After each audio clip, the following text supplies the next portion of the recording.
Pastor Gary wanted a talk that's going to be much more practical. So what I'm going to do is I'm going to deal with FAQs, frequently asked questions, the ones that you're going to get when you talk to Muslims. And I hope you all do. I hope all of you have the chance to talk to Muslims. I find them to be the most engaging people to talk to. Now, I've been doing it for 37 years.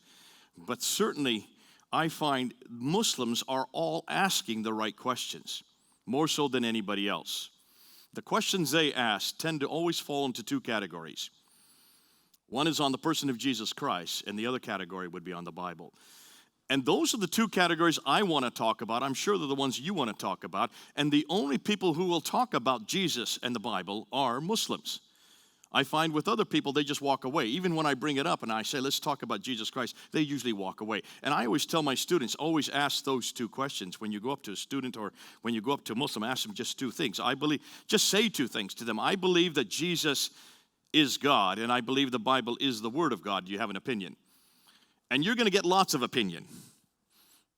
This is what we've been doing in London, in England, where I've been for the last 25 years. And every Sunday, we go down to a place called Speaker's Corner. Any of you know about Speaker's Corner? Okay, a few of you. Have any of you been to Speaker's Corner? Gary, at the very back. Did you ever get up on a ladder, Gary? No. Oh, dear. Well, we should have had you up if you'd come when I was there. Every Sunday, we get up on a ladder, and I'm about as high as I am right now. I feel right at home because I'm this high up. Just 2 steps, these little kitchen ladders that you have in your kitchen, just so our heads are above the crowd. And we take on sometimes hundreds. At times, we can even take on thousands of Muslims at a time. And the most radical Muslims come to Speaker's Corner. It's a magnet for radical Muslims. And the reason why is because most of your Muslims come from oral cultures. They come from countries where you give them a book, they'll throw it away. You give them a tract, they'll probably tear it up. They're not interested in reading tracts. They're not interested in reading books. They don't come from countries where they have an educational model like we have here in America that's based on reading books, writing essays, and writing papers. They hear, and then they memorize what they hear. And because of that, they love orality. They love people that actually can speak. And that's why they love videos more than anything else. And that's why I've been doing videos since 2006. We did a survey back in 2006 on YouTube. And at that time, we counted 43,000 videos that were attacking Christianity and only 17 that were taking on Islam. 43,000 versus 17. Guess who was ahead? What was interesting, though, was almost all the videos that were attacking Christianity were always on those two subjects. Now, there were some that were also, I shouldn't say all of them, but there were some that were on certainly the church and its history and some of the testimony of Christians around the world. But by far and large, they were all zeroing in on Jesus Christ. And I always found that curious, and I always want to know, why are they so interested in Jesus Christ? And as you go out and as you talk to Muslims, almost the first question that comes up will be about the Trinity. How many of you had that experience? How did you answer it? Did you actually make sense?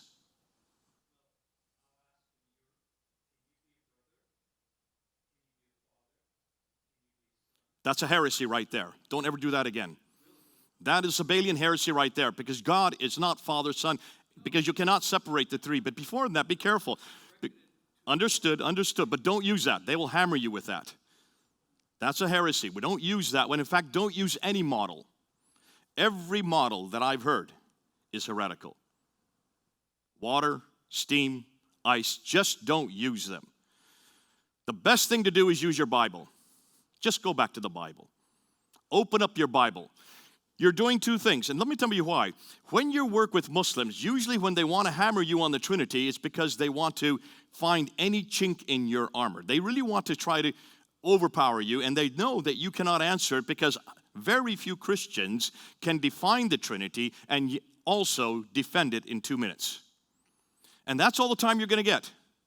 So most Christians do like this gentleman here. Father, brother, and what's the other one? Father, brother, and son. Don't use those just because they'll run circles around that, and they'll even show you where that came from, and they'll quote the scholar that first introduced it.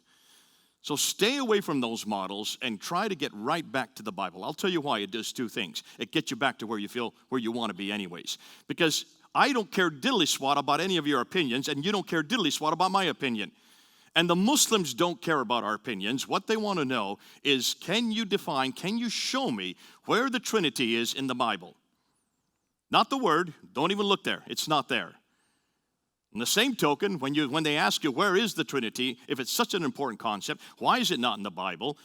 Ask the same question right back in their lap and say, okay, how do you define God? And the way they define God is tawhid. Tawhid means oneness. It's an Arabic word. So ask them, find the word tawhid in the Quran. It's not there.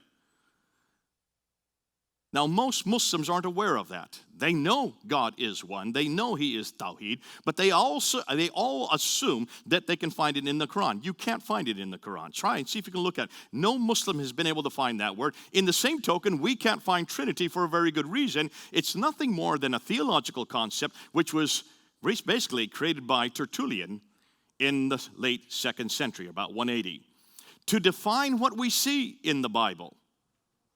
Now, when I want to talk about the Trinity, and when I want to ask, and when Muslims throw it at me, there's one of two things you can do to help them out, because Muslims are not really looking for an answer. They know that you're not going to give a good answer that they'll be satisfied with.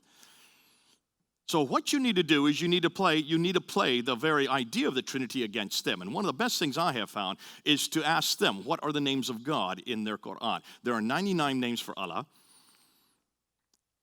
And the three most popular names for Allah is Al-Rahman, Al-Rahim, Al-Wadud. You don't have to remember them, they'll know them. Ask them, what's the very first surah? What's the very beginning of the very first surah? And you'll see two of the names right there in the Fatiha, in the very first verse of the Quran. Al-Rahman, Al-Rahim, Al-Wadud. Al-Rahman means the compassionate one. Al-Rahim means the merciful one. Al-Wadud means the loving one. Those are the three most common names, the most important names for Allah. Because Allah can only be defined by His names. They've never seen Allah. He has never come to earth. They've never had a relationship with Him. They've never seen Him face to face. Therefore, they're totally dependent on these names to describe Him. And these are His eternal names. They have always existed. You don't create names for yourself. You will always have a name. And so Allah has always had these names. So ask them, okay, compassionate, merciful, loving, good names, good names. There's a problem. All three of those names require an object, don't they? Am I correct? You have to be compassionate to someone. You have to be merciful to someone. You have to be loving to someone. Am I correct? You cannot have those names without an object. So where was the object of Allah's compassion, mercy, and love before Adam and Eve were created? We've got them. And I've yet to see a Muslim that can answer that question in 37 years. They've not thought through that if God is one, a monad, there's no possibility for relationship. There's no possibility that we can be made in His image, because we're relational animals, aren't we? Every one of us is compassionate. Every one of us is merciful. We're all loving. And the only way I can know that I'm loving is because I'm made in God's image. Genesis chapter 1, verse 26 and 27. Ooh, I love it. Since I'm made in His image, that's why I know that I'm relational. That's why I know that I have love. And that's why I know that as a human animal, we are unique and distinct, and we are made in God's image. And that's the beautifulness, because that means that God, whose image I'm made in, is also relational, which means God the Father has always loved God the Son. God the Son has always loved God the Holy Spirit. Can you now see where relationship comes from? And Muslims are also relational. They are also compassionate, loving, and merciful. So where do they get their love from? Unless they come on home to our God, the triune God. And what you have done, you've just come in through the back door. How long did it take me to do that? 2 minutes. And that's the beauty of the gospel of Jesus Christ. Another question that comes up all the time is, how could God have a son? Have you heard this one? How could God have a son?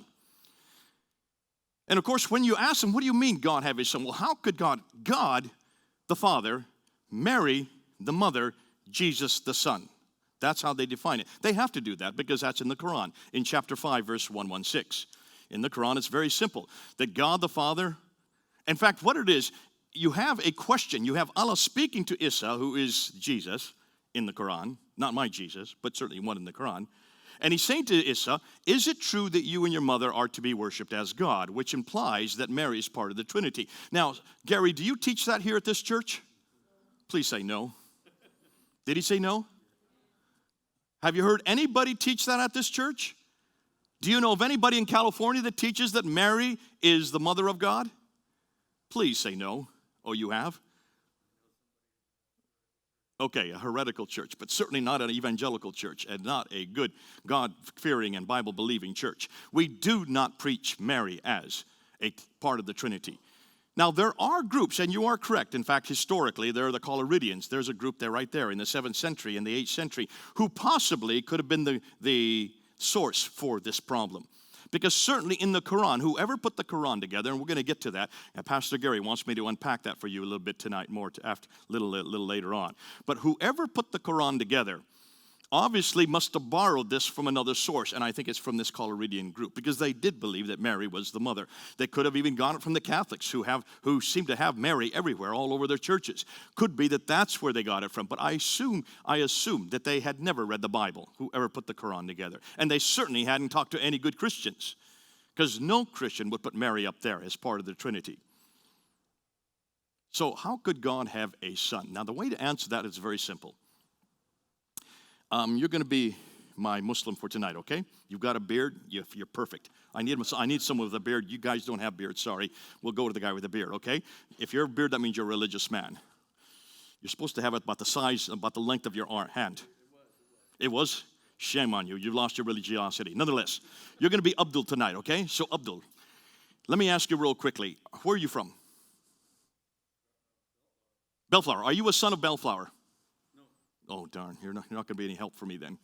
I need someone who really likes where they're from. Here's a guy with even better beard. Where are you from? Where are you from? Midway City. Where? Midway City, California. What was it? Midway City, California. Beltway. Midway. Are you a son of Midway? Sure you are, and you're proud of it, right? Unlike this guy over here. He doesn't know where he's from. But you're proud that you are from Midway City. Am I correct? Now, does that mean that you have a biological relationship from Midway, that you were born from the ground of Midway? Absolutely not. But you are sure that you are a son of Midway. And that's all over the world. You can ask any Muslim from any country where they're from and ask them, are you a son of Cairo? Or are you a son of Egypt? Or are you a son of Jordan? Or are you a son of Pakistan? And they will all say, yes, we are sons, unlike this man right here. They are proud to be there, but in no notion do any of them consider themselves as biologically born from that environment. More than that, the Quran even accepts that. In chapter 2, verse 177, it says in the Quran that a traveler, someone who's going from one place to another, is a Ibn ul-Sabili. Ibn ul-Sabili means a son of the road. So in Arabic, it's perfectly legitimate to call someone who is traveling a son of the word. But no one reading that would assume that they were born from the ground of the road. There's no biological relationship at all between the traveler and the road itself. They relate to the road. It's a relational title. In Arabic, there are two words for son. One is ibn and the other is walid. And walid is biological. Ibn is always relational. So when Jesus says, because you have also ben in Hebrew, you can see that you have very much the same thing in Hebrew. When Jesus said he is the Ben Yahweh, he is the Son of God, whenever he used that title, nowhere did he ever intimate that he was a biological son of God. He related to God as a son to a father. And he has always been the Son of God, has he not? He always will be the Son of God. Am I correct? Which means there's nothing biological between God the Father and God the Son. What it does say is that if he relates to God as his Father, that means he inherits everything the Father inherits. Which means if Father is God, so is the Son. And this is one of the four major titles, divine titles, that we see in the New Testament, derived from the Old Testament. And this is one of the reasons why Caiaphas in the Sanhedrin in chapter 26 of Matthew, when he turns towards Jesus and asks him this very question, are you the Son of God? Are you the Messiah? And Jesus says, yes, it is as you say. And then Jesus went ahead and said, after that, and you will see the Son of Man coming in the clouds, referring to Daniel chapter 7, verse 14, which is a third title for divinity. Messiah is the first, Son of God is the second, Son of Man is the third. By the way, that's the one the Muslims love the most. That's the one Muslims will throw at you. They will say, you Christians, see, Jesus more often than any other, 25 times in the New Testament, referred to himself as Son of Man.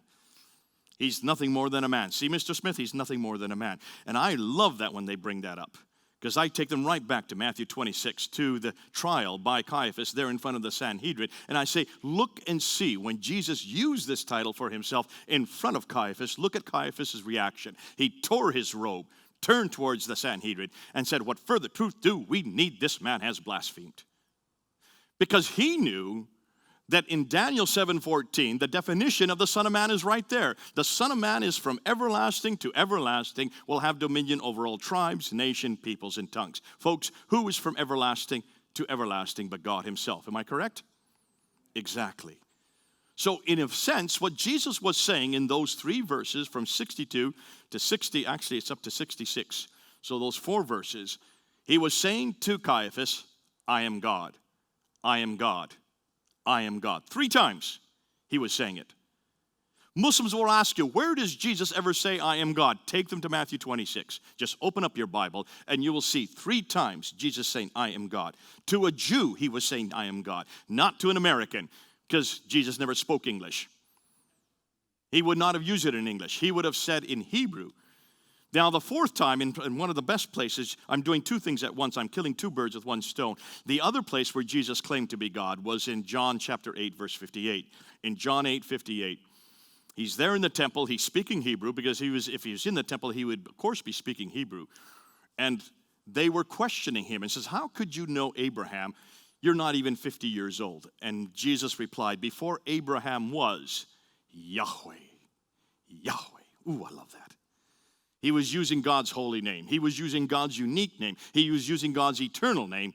And this is why when he used that name, that is the name that Moses needed. That is the name that Moses wanted before he went down to Egypt to bring back the Israelites. He said to God, what is your name? I need to know your name so they will know which God I am representing when I bring them back out of Egypt. And that's the name Jesus used right there in the temple.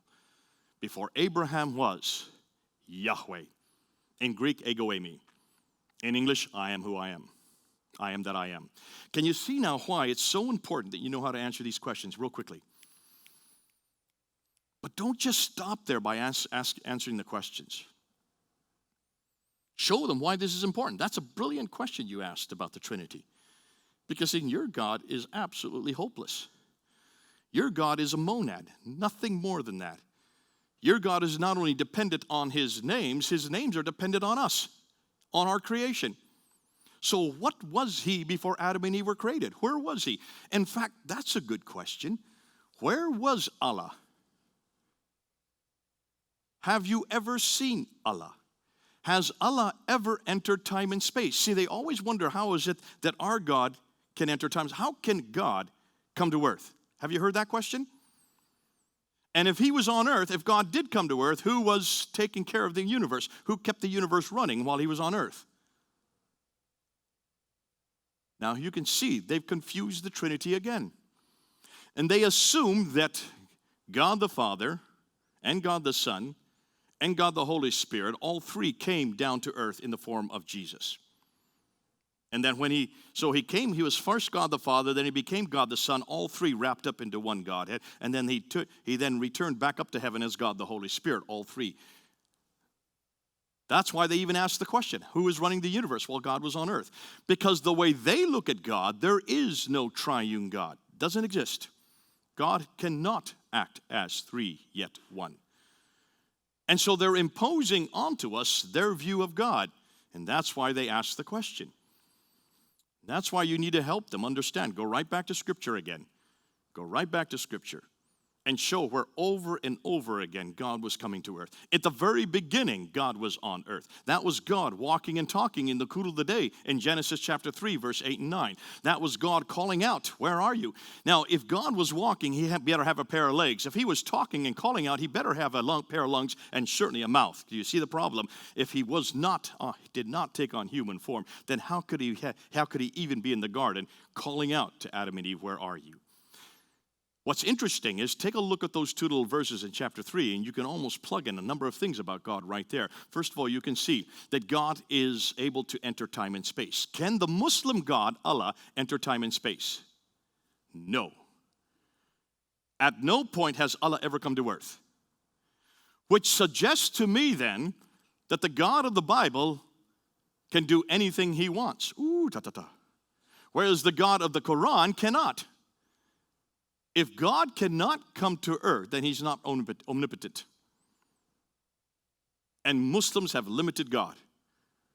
And I say to Muslims, don't ever in my presence say God can't come to earth. Maybe your God can't come to earth. Maybe Allah cannot come to earth.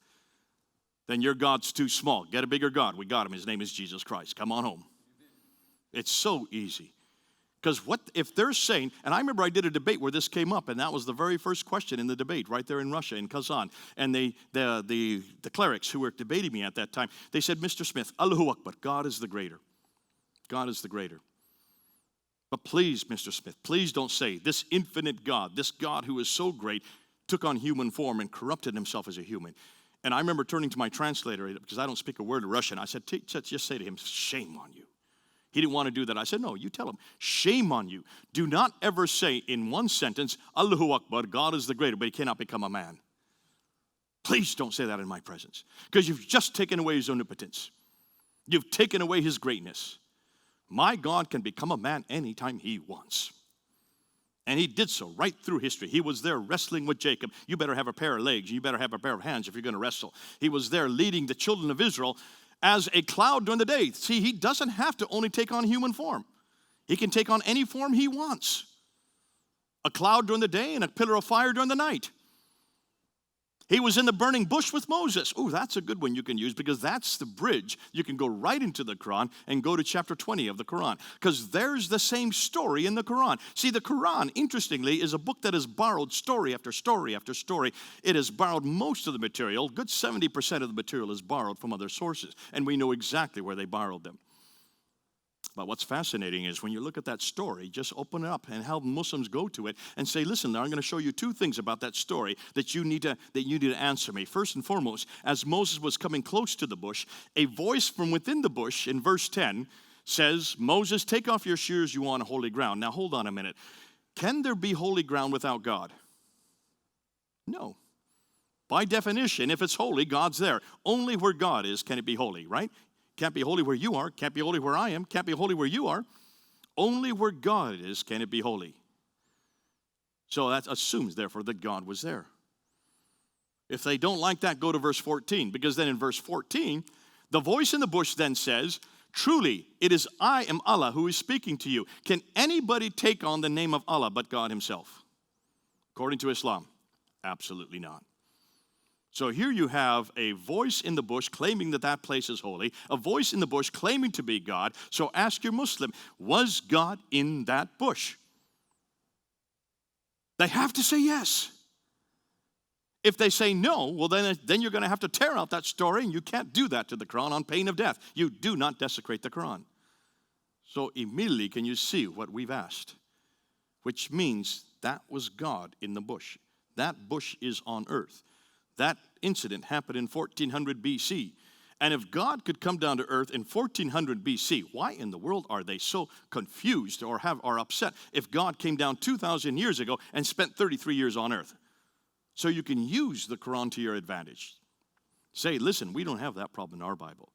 Our God can come down over and over and over and over again. He came down over again to woo his people back to himself. He sent prophet after prophet, and then he finally came himself in the form of the Son of God, Jesus Christ, the Messiah.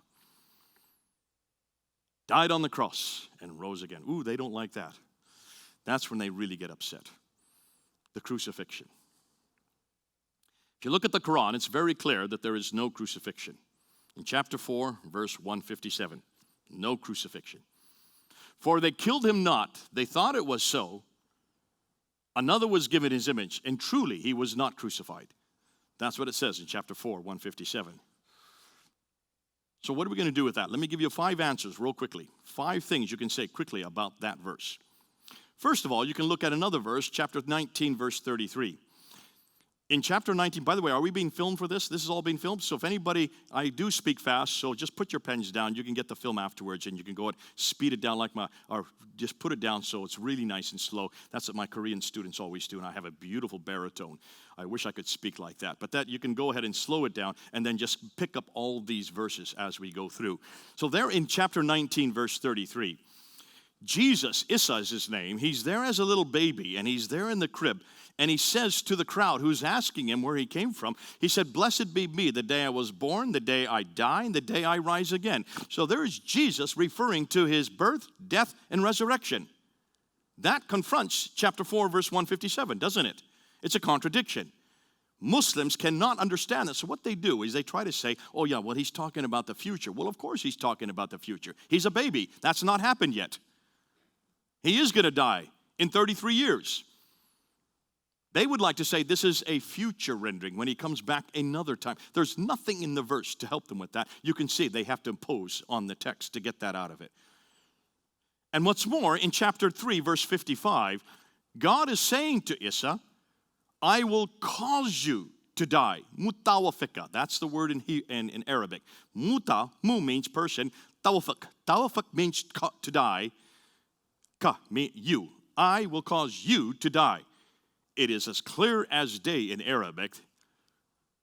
The only problem is every translation you read now has changed that to "I will cause you to sleep." But any Arab speaker knows mutawafik is always die. That does not mean sleep in Arabic. And they've had to change it since the 1930s because of the pressure from the governments saying we cannot have Jesus dying. We cannot have Jesus dying because that's an internal contradiction between chapter 3, verse 55 and chapter 4, verse 157.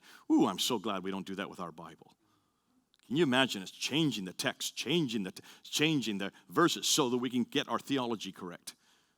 Thank goodness. And we're not talking about translations here, because the Arabic still retains, is still there. Mutawafika is still there in my Bible right here. Now, you'll see that there will be other questions about Jesus Christ. But let's stick with this crucifixion. That's the first problem. Internal contradiction between chapter 4, chapter 19, and chapter 3.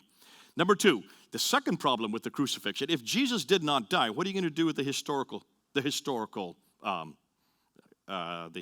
record? The historical record is very clear. Every historian from that period did know that Jesus died. Just take a look at the 3 greatest historians that we look at when we look at the person of Jesus Christ. Thales and Phlegon, they're both Greek historians that were debating this in 52 AD. That's just about 20 years after Christ's death. They were talking about that death. They mentioned that when Christ died, the sun went dark and the earth shook. So here's Greek historians that had no reason to admit or certainly to support the Christian record, and yet they are admitting that Jesus did die. You have Thales and Phlegon, then you have Tacitus. Tacitus is a Roman historian. Tacitus did not like Christians. No, he didn't. He had nothing good to say about Christians in his annals. But what's fascinating, he does talk about the death of Jesus. And he mentions that the day that he mentions not only that Jesus died, but he mentions that it happened under the authority of Pontius Pilate during the reign of Tiberius. That's why we know it was in 33 AD, because of Tacitus. Josephus, a Jewish historian, talks about the death of Jesus and curiously mentions the fact that Christians thought he rose again. That's the only non-biblical record we have for the resurrection. So here you have Greek, Roman, and Hebrew or Jewish historians all supporting the death of Jesus. In fact, the question I always ask my Muslim friends is, can you find me one historian? Just one. From the 1st, 2nd, 3rd, 4th, 5th, 6th, up until the 7th century that denied the crucifixion of Jesus. Not one.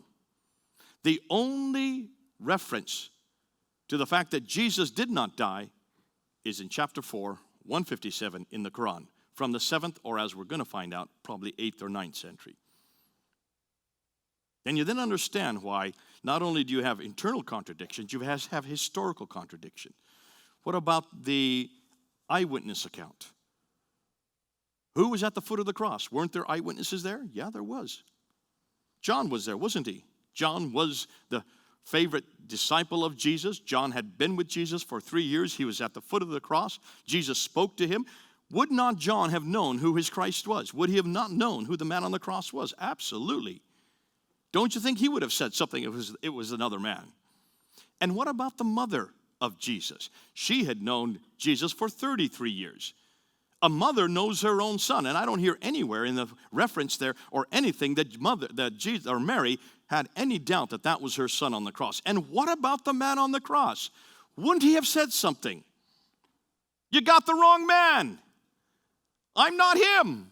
Help me. No, look and see what he said. Look at what he said on the cross. Father, forgive them, for they know not what they do. Into your hands I commend my spirit.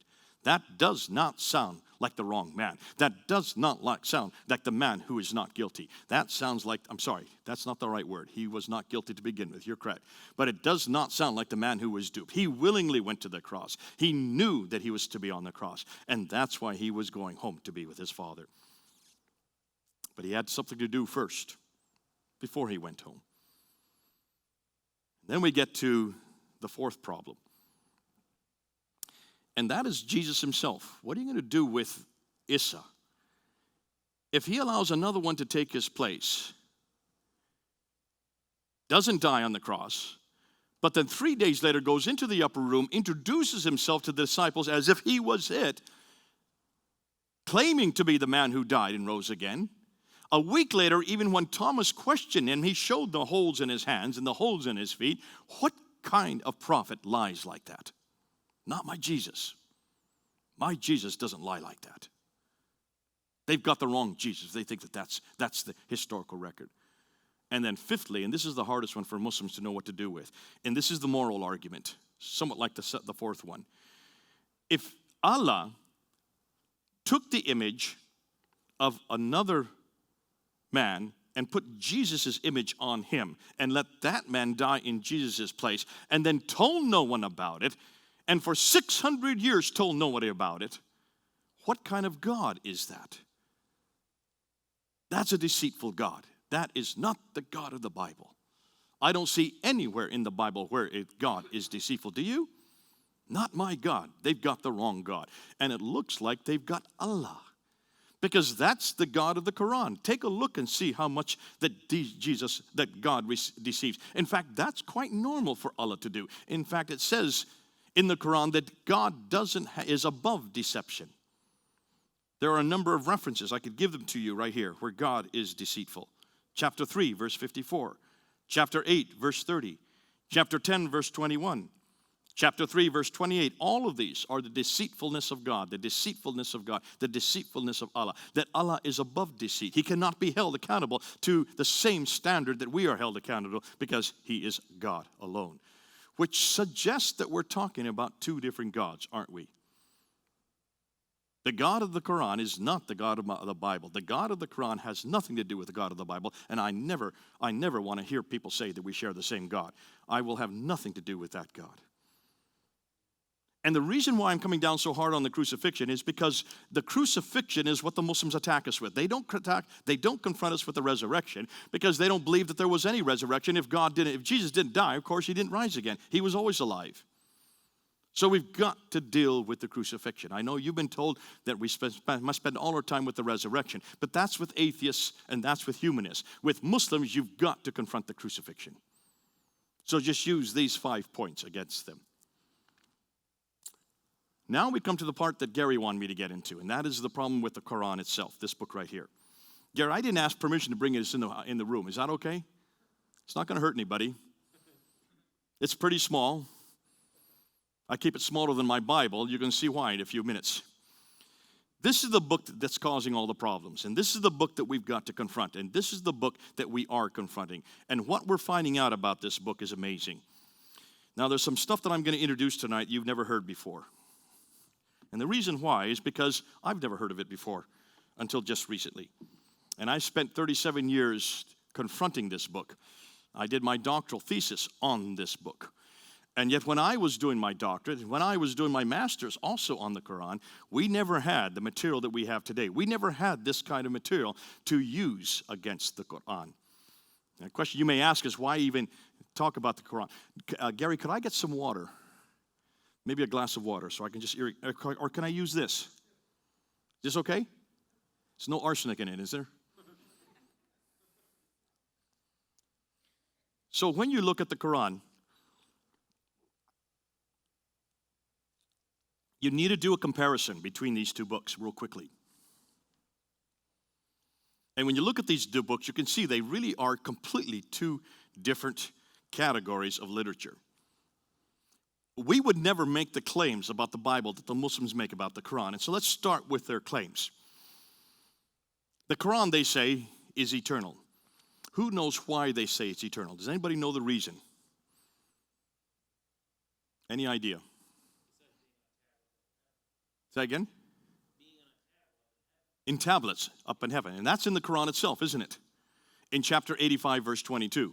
So it's an internal claim. It's not something that they have made up. It actually is internal to the Quran. The Quran makes that claim. So they've got to adhere to it. In chapter 85, verse 22, it talks about these eternal tablets. Now, by definition, if something is eternal, does that not mean it's co-equal to God? It's a conflict, isn't it? This is a duality. Only God is eternal. Am I correct?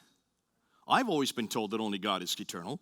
So how can you have an inanimate object, a tablet, from which this book is derived, that is co-eternal with God?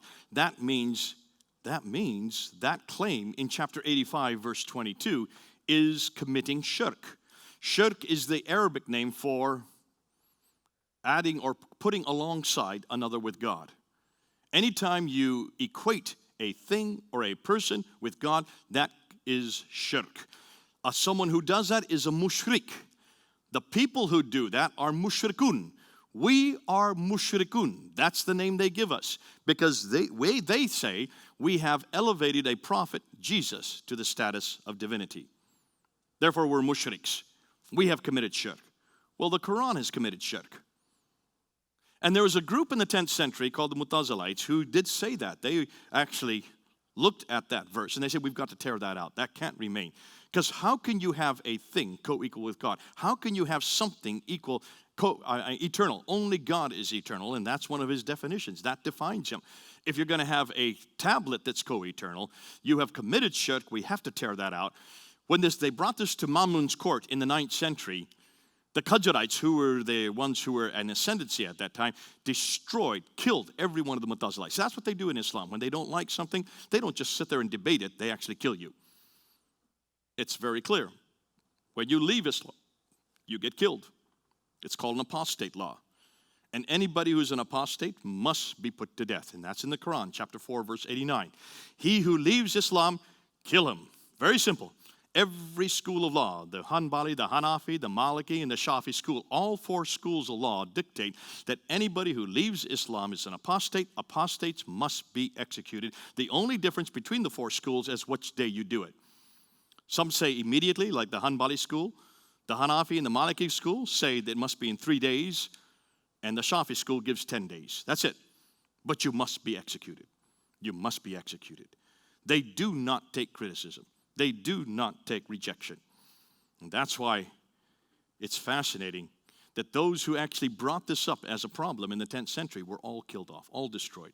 And then the Qadarites shut down ijtihad. Ijtihad means to interpret the scriptures, and therefore no one could interpret scripture then for 1,000 years. Until 1905, when finally Muhammad Abduh in Cairo at Al-Azhar University reopened ijtihad. It is now open today. And so we're permitted now to critique the Quran. We're permitted now to actually ask these kind of questions. And you have all the right in the world to ask Muslims, what about that verse? Look at that verse. Does that not create a duality? Is that not suggest, therefore, there's someone else besides God, the eternal, and it's your book? So that's the first claim they make, that it is eternal. Secondly, the second claim they make is that it was sent down to a man named Muhammad between 610 and 632, or 22 years. So for 20 years, 610 to 622, where he was revealed, this revelation came to him in Mecca, and then 622 to 632, the last 10 years, this revelation came to him in Medina.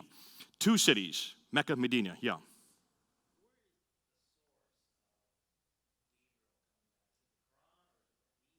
The Quran does talk about Gabriel quite a few times. Right there in chapter 19, that's Gabriel that comes to Mary. Jibril is his name in Arabic. So the source is the Quran itself. But the stories about Gabriel would be the hadith, yes. Doesn't say too much. It just says that he talks to Mary and says to her that she's going to have a righteous son. That's interesting. That's in chapter 19, verse 19.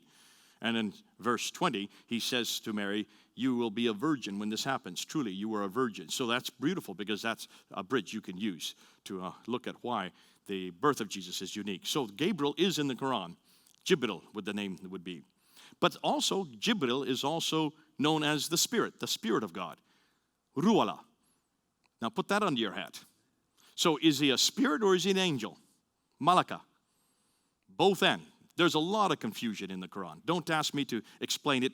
Ask Muslims. Let them have to deal with it. I'm so glad I don't have to defend the Quran. Now let's get back to this thing. So he is eternal. He is sent down to, the Quran is eternal. The Quran is sent down to a man named Muhammad for between 610 and 632, 22-year period. But Muhammad, curiously, did not write it down during his lifetime. And the reason they say is because he could not read or write. Is that a good excuse? Does anybody here read and write Arabic? Okay. I don't speak Arabic, but I read and write Arabic, and it took me 2 weeks to read and write Arabic. There are only 28 letters in the Arabic alphabet. 7 of them are unique. All the others require either dots above or below the lines. 22 of them. 6 of them are unique. The other 22 require dots. It's not difficult to learn. It's not a very difficult script. So Muhammad would have had 22 years to learn the script. He already spoke it fluently. He was Arab. He grew up with Arabic. To read and write it would have not been at all difficult. Why didn't he learn to read and write it? If this was his only remit, this was his major remit in life, this was the one thing he was supposed to do, is receive this book and get it written down. He did not. So when he died, the Quran still had not been written down. It had been memorized by many of the companions. It was written on stones, on bones, on leaves, on bark. And all that I know because of Al-Bukhari, chapter 6 or volume 6, hadith number 509 and 510. So here you have a prophet, supposed prophet, who is given this eternal tablet that was then sent down to him piecemeal by an angel Gabriel, given to him in 2 different cities. He forgets to write it down and then dies in 632, unwritten. Which then means the first caliph that comes after him, Abu Bakr, is given that responsibility. And Abu Bakr takes on that responsibility. And he then takes the scribe of Muhammad. So Muhammad had a secretary. Isn't that interesting? So why didn't the secretary write it down while he was living? Isn't that the job of secretaries? Ask your Muslim questions these. I have yet to see a Muslim that can explain this to me. Either Muhammad was inept, or he was such a proud man that he thought that he didn't need to write it down, but that's rather clumsy with God's greatest revelation. And the final revelation on top of that. So Abu Bakr, 2 years after Muhammad's death, had Zayd ibn Thabit go and find out everybody that had memorized and write down what their memory was, and then write down what he found on stones and bones and bark. Stones, bones, and bark. And put the first copy, the first recension of the Quran together. So that was done in 632 to 634, 2 years after Muhammad died. That copy was then given to one of the wives of Muhammad. Her name was Hafsa. She put it under her bed. Why? We don't know. It's obviously she didn't want to read it. If this was the greatest revelation finally written down, why don't you think she would have been curious enough to read it? What we do know is that 20 years later, at the time 652 then, the third caliph comes to power. Abu Bakr dies. Umar takes over from 634 to 644. He is killed.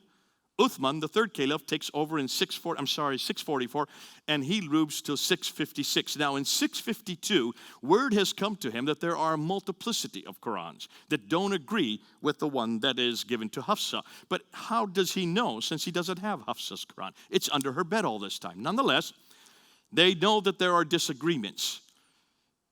So he says, okay, I want you to get Hafsa's copy. So he had Zayd ibn Thabit go and get Hafsa's copy, one of the wives of Muhammad. She gives it to them. So this is 20 years later. And he says, take that copy and rewrite it again. Why do you need to rewrite it if it's already written?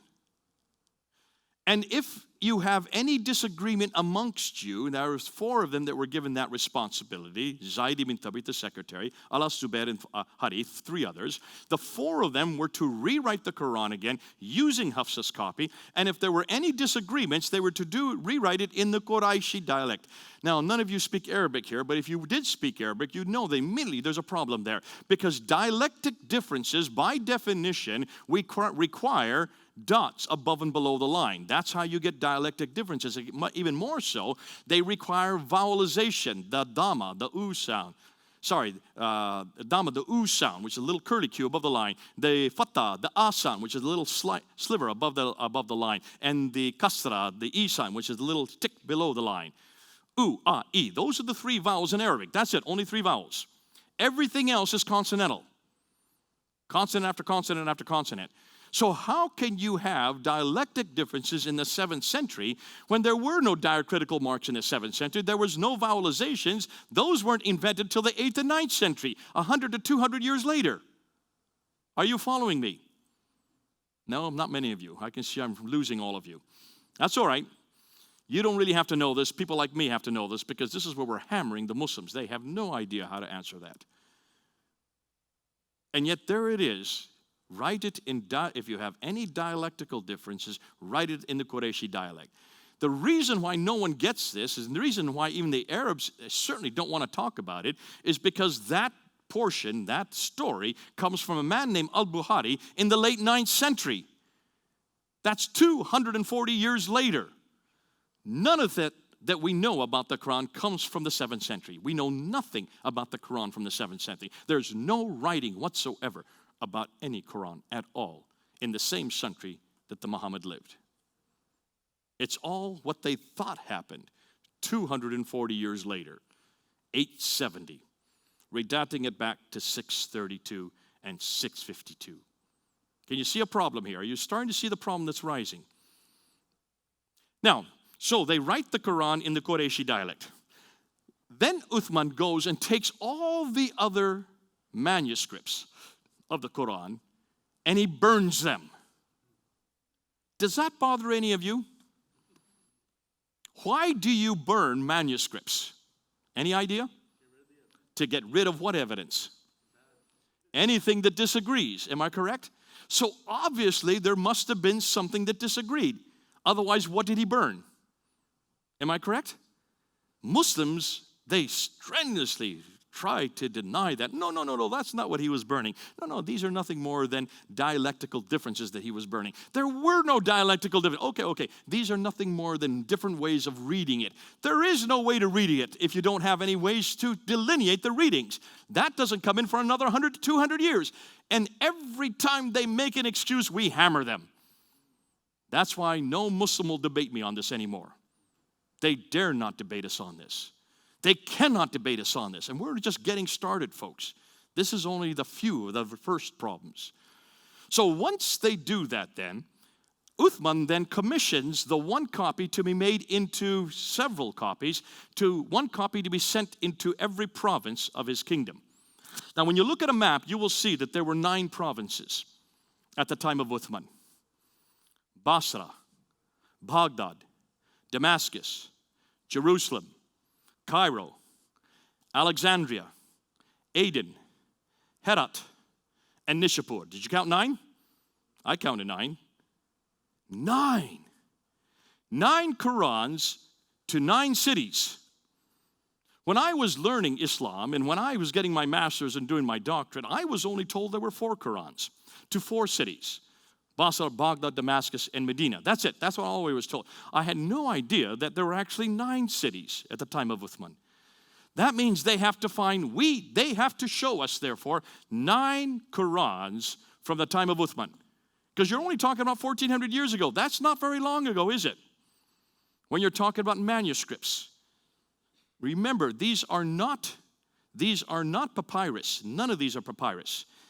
These are vellum. These are parchment. These are manuscripts. These are codices that are written on animal skin. Animal skin is durable. If you have any doubt, take a look at what we have for parchment and vellum when it comes to the biblical manuscripts. Look and see what we've got in the British Library. Come to London, where I've been living for the last 25 years. Go look at the British Library, and you'll see the Sinaiticus right there, which is part of our tour. When we go people through the British Museum and the British Library, you'll see the Sinaiticus, the entire New Testament, from the time of the 4th century, between 325 and 350 AD. That is 300 years before the Quran. It is as pristine today as the day it was written. There's no blemish in it.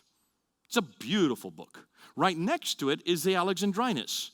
The Alexandrinus is both the Old and the New Testament from the 5th century. That's 200 years before the Quran. If we could come up with those two manuscripts just in the British Library, you want to go down to the Vatican, and you have the Vaticanus, which is, again, the New Testament, much like the Sinaiticus from the 4th century, though they're known as the 3 metropolitan codices. They are all 3 to 400 years before the Quran. What's fascinating is we can come up with 365 manuscripts of the New Testament alone, either partial or complete before the 6th century. All we're asking the Muslims is one. Just one of those 9 from the 7th century. One manuscript from the mid-7th century, complete and unchanged. That's all I'm asking. Is that too much to ask? Absolutely not.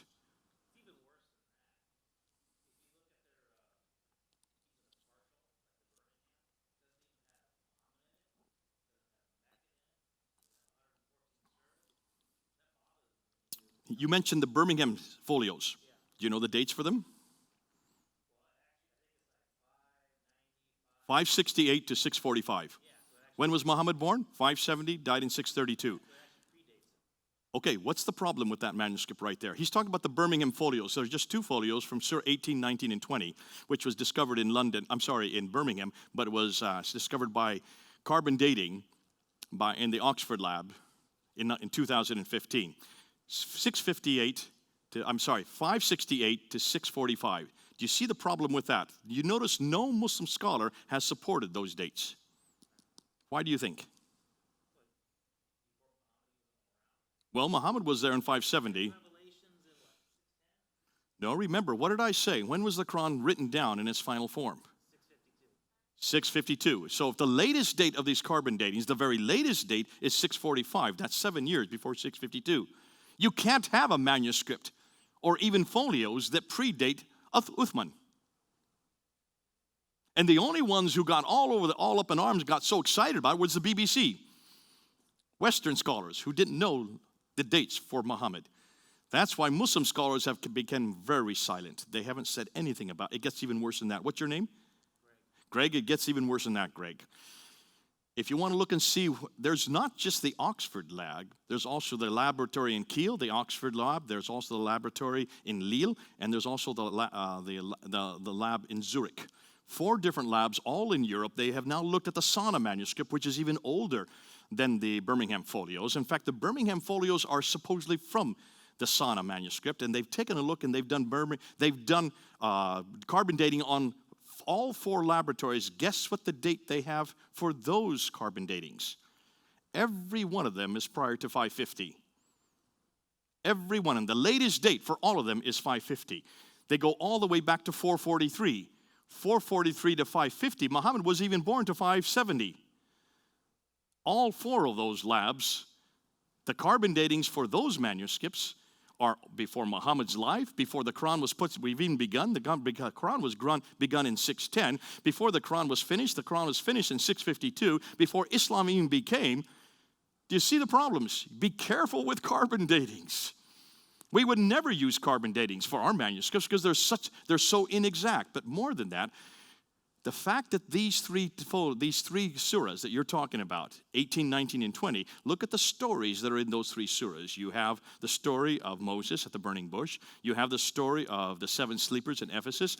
And you have the story of Dhul Qarnayn, who's Alexander the Great. Now, none of these are unique to the Quran, are they? They're all borrowed. But those stories would have all predated the Quran, wouldn't they? So even if you went with the carbon datings, that means these are all older than the Quran because the stories are older. If you're borrowing, that means they were there beforehand. Ooh, I love it. It just makes my job so easy. So be careful of any type of scientific evidence that goes against what we're now finding out with paleographical evidence. Now, Greg, just continue on from that. Can you then see why Muslims have now kept quiet about these new findings in Kiel, in Zurich, in Lille, and also in Oxford? It's all over, yeah. In fact, it's public information in that the people that are putting it public don't want their names to go with it because they know that they could have death threats. It's published, though. It's right out there. But let's continue on. Regardless of the carbon datings, and the carbon datings are so inexact, no one's using them anymore, let's go back and let's find out what we do know. What do we know about these 9 manuscripts? We can't find any of them. However, we can find 6 of them that do not come from the 7th century, but the 6 oldest manuscripts that do exist in the world today. Does anybody know what the 6 are, or even one of the 6 are? The Sana, that's one. That's in Yemen. No, not the Birmingham. That's just 2 folios. Topkapi in Istanbul, Turkey. The Petropolitanus in Paris. This man's good. Oh, you took my course. Okay. All right. Well, then you're a good student if you remembered all these. So that's 3 of them. You're halfway there. What's the one in London? The Ma'il. Okay, Ma'il in London. And there's one more real famous one. In Cairo, that's the Husseini. Not so famous, but you're missing the most famous, and that's the Tashkent one. The Samarkand in Tashkent, Uzbekistan. So you have the Topkapi, which is in Turkey. You have the Samarkand, which is in Tashkent. You have the Ma'il, which is in London. The Petropolitanus, which is in Paris. The Husseini, which is in Cairo. And then the best one, my favorite one, is the Sana'a, which is in Yemen. The newest one that was discovered in just 1975, when they were washing out the dome of the mosque there in Sana'a. They found a trapdoor. They opened the trapdoor, and thousands or hundreds, maybe not that, hundreds of manuscripts fell to the ground, which is not uncommon. Whenever Qurans start to deteriorate, they hide them up in the mosque domes, and they just leave them up there and they forget them. These had all been forgotten. Most of them were not very old, but the ones that were the most exciting were a number of very, very old manuscripts. They had no diacritical marks, they had no vowelization, proving that they were probably from the 8th or 9th or possibly 10th century. But they couldn't read them because there was no diacritical marks, so they had to fly down 3 German scholars, Dr. Gerd Prin, Dr. von Bothmer, and Dr. Oleg. They flew them down in 1981 to look at these manuscripts and to film them. And they filmed them immediately because they realized that these are the oldest manuscript that they'd ever come across. It was using the Hijazi script, which is a much, much older script. They had no diacritical marks. They had no vowelization, which was to be expected. They pictured every page by page, and the Yemeni government overheard what they were saying, and they confiscated all their microfilms. And they did not release those microfilms until 1997. Upon which I went to Germany to talk to them and looked at them, and they gave me some of the facsimiles of what they had found. And boy, has it become juicy. Now, we'll get into that, but let's continue with these 6 manuscripts. What do we know about these 6 manuscripts? We didn't know too much until recently because we had no access to these 6 manuscripts. We were finally given access, not us, but the Muslim scholars, Dr. Tahir Attakulich and Dr. Ekmel Nisanalu, 2 of the world's foremost Muslim scholars on the Arabic text, were given access in 2002. And for 5 years, they looked at these manuscripts. They studied all 6 of them. They did forensic testing on them, and they came up with their conclusions in 2007. That was printed up in 2009. It was translated into English in 2013. I then got hold of it in 2014, and I quickly challenged Dr. Shabir Ali to a debate on these 6 manuscripts. We did that in September of 2014. It's been up there 4 years now, and all the damage was done within the first 50 minutes of that debate. The reason why is that this is the first time we were able to look at that manuscript. And what we found out is that those manuscripts, and what we found out is that not one of those 6 manuscripts was from the 7th century. Not one of them. Not one of them are these 9 that were sent to 9 different cities. What's more, not one of them was complete. And most devastating, not one of them agreed with each other. And not one of them agreed completely with this book right here. This is the modern Quran. This is the Hafs text. So where did this book come from? Anybody know where this book comes from? Cairo, Egypt. You are correct. This is the Cairene text. This is the Hafs text. Now, how many of you knew this before tonight? You did, because you've been following me and you've been my student. The Hafs text is the canonical text of the Quran that I have in my hand today.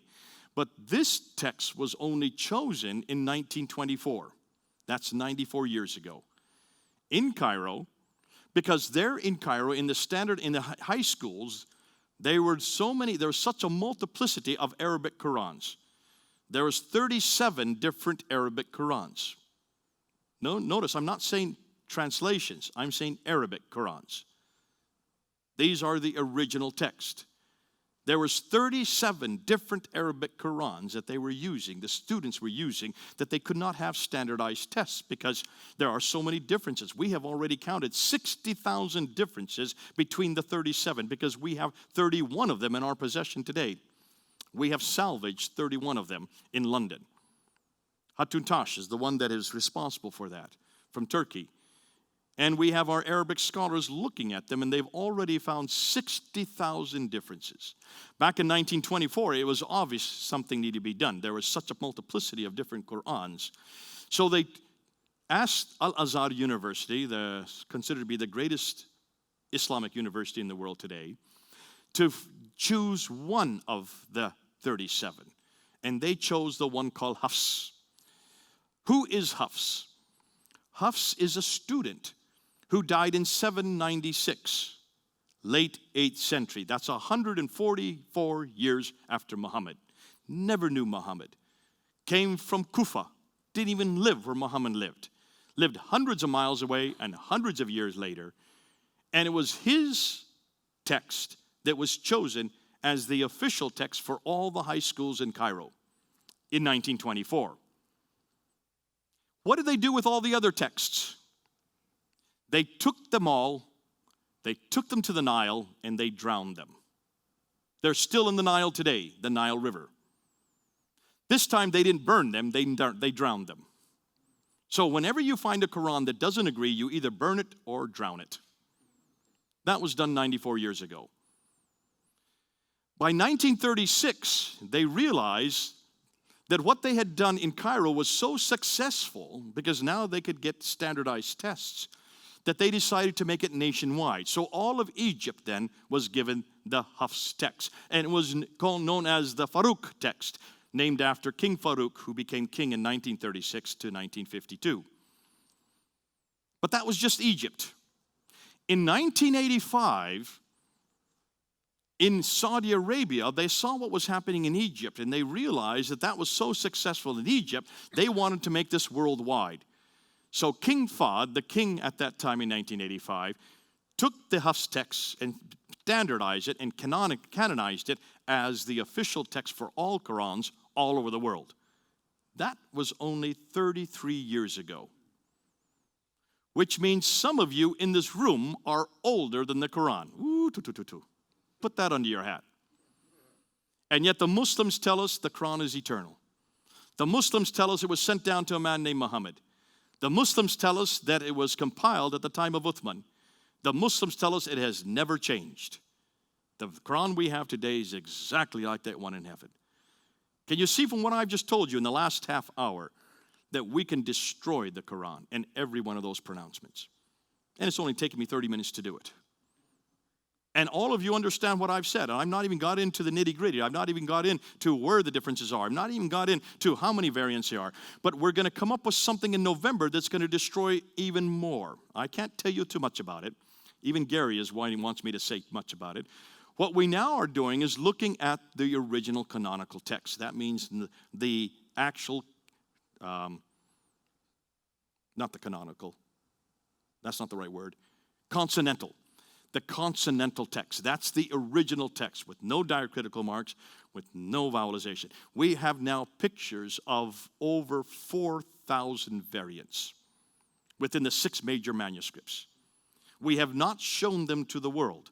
We have not done like with like, showing every one of the manuscripts. There are thousands of erasers, words, entire sentences that have been erased.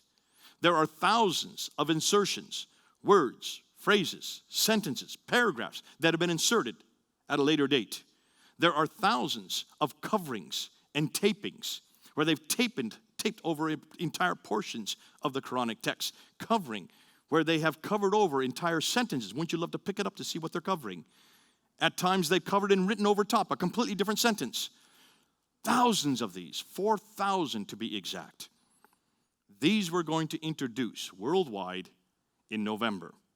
It'll be the first time that Muslims will be able to see them. And what we're doing is we're taking slide by slide every variant and putting it next to the Hafs text, showing exactly where they change. So even you who do not read Arabic, you can just visually see the differences. Then we'll show you what each one says. And then we'll show you how it's changed the text and how it's changed the theology. This will be the first time that Muslims all over the world will have to pay attention. This is going into a software that you can get on your own computer. You will have access. It's called Quranic Gateway. It's been put out by Rabbi Zacharias Ministries. We're the ones that are doing the work for him. I'm not doing it. I'm the only one that's actually doing the comparisons. But can you see what this is going to do to the Quran in just a few months? No Muslim will be able to say that that Quran comes from heaven or from Muhammad or from Uthman or even from the first 13 centuries. The only thing they can say is the Quran we have in our hand today is only 94 years old. Prince Philip in England is older than that Quran. And the canonical Quran, the one that every Muslim is using around the world, many of you in this room are older than it. Thank God we don't have this problem. Gary, over to you.